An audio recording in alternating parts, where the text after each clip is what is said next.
असी ते अल्लाह नू भी हुजूर दे कहन ते मन्ने हैं, आका दे कहन ते असी अल्लाह नू भी मन्ने हैं। तो फिर बाईपास आका नू करके अल्लाह दे नाल डायरेक्ट नहीं ना हो सकते। ठीक है ना जी। साहबी ने जो क्या ना आका तोड़े नाल मोहब्बत करना, अल्लाह नाल मोहब्बत करना, आका नहीं क्या चल नमाज़ा पढ़। हम सुनना महबूबे कायनात अलैहिस्सलातु वस्सलाम ने फरमाया अगर तू अल्लाह नाल प्यार करना है, अगर मेरे नाल मोहब्बत करना है, फरमाया अंता मा मन अहबता। मैं एक एक लफ्ज़ लदा ता पढ़े है कि इनकी वजाहत आसान हो जाएगी।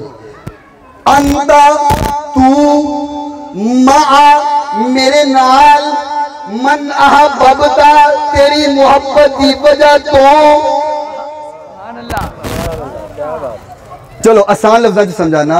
आका ने फरमाया ये तो मेरे नाल प्यार करना ना, तेरी इस मोहब्बत की वजह नाल कयामत वाले दिन तो मेरे नाल होएगा,